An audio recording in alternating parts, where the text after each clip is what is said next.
Бул жерден деген кылмыш иши Бишкек шаарынын 1 райондук сотуна келип түшкөндөн кийин бизге ошол Бишкек шаарынын сотунун катчысы кабарлап 21 майга дайындалды деп бизге айтылган.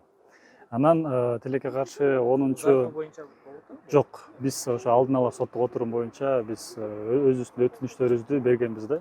Сот 1 райондук сотуна түшкөндөн кийин алдын ала соттук отурумду өткөзүү боюнча.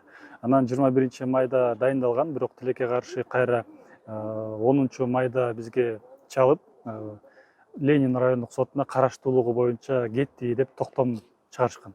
Ал токтомго ылайык ошол камактагы 4 журналисттин бөгөт коюу чарасы Ленин райондук сотунун судьясы өзүнүн өндүрүшүндө кабыл алганга чейин өзгөртүүсүз калтырылсын деген чечим жана иш биротоло Ленин районуна негизи менен кароо үчүн жөнөтүлгөн. Ошол токтом менен макул болбой, мен коллегам Улан Сейитбеков даттануу келтирип, бүгүнкү күндө Бишкек шаардык сотуна дайындалган.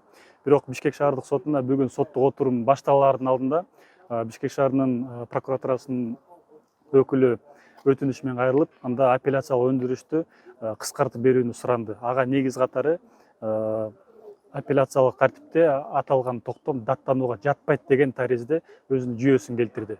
Бирок биз бул айтылган өтүнүш менен макул эмеспиз, себеби дегенде кылмыш жаза процесстик кодексинин 401 беренесине ылайык ошол караштуулугу боюнча жөнөтүү боюнча сот тарабынан кабыл алган чечим сөзсүз түрдө апелляциялык тартипте даттанууга жатат.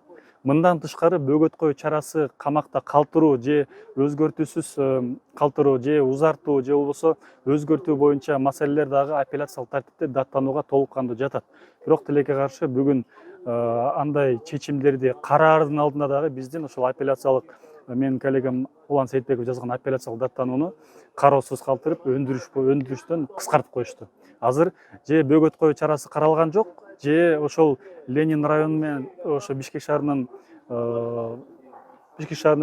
Ленин 1 райондук сотунун токтому да каралган жок.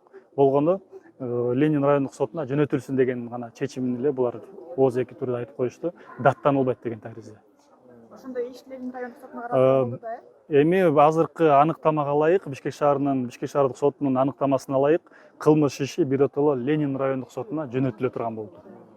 Негизи буга чейин жана 1 май райондук соту камактагы журналисттердин мөөнөтүн узартуу болупай, Ленин райондук сотунун өзүнүн өндүрүшүн алганга чейин. Бул соттук отурумга силер катыштыңар беле же ал Жок. судья өзү эле чечип койду? Судья өзү эле, ал жактан эч кимиси жок эле. Биз болгону биз 8-inde түшкөндө 8 майда 2024 жылы кылмыш иши ошол 1 май райондук сотуна түштү деген күнү биз эртеси күнүн баштап эле алдын ала соттук отурум өткөзүү боюнча өзүбүздүн өтүнүчтөрүбүздү келтиргенбиз. Бирок тилекке каршы ал өтүнүчтөрүбүздү Бишкек шаарынын 1 май райондук соту караган жок. Себеби дегенде бөгөт коюу чарасын дагы өзгөртүүсүз калтырып, ошол калган 4 журналисттин камакта өзгөртүүсүз калтырып, Ленин райондук соту карасын деген таризде чечим чыгарган. Ошол чечимге ылайык азыр биз ошол чечимди даттанганбыз. Ал чечимди дагы карашкан жок азыр. Биротоло ошол токтом даттанулбайт, даттанууга жатпайт деген таризде азыр Ленин райондук сотуна ишти кетиришип атат.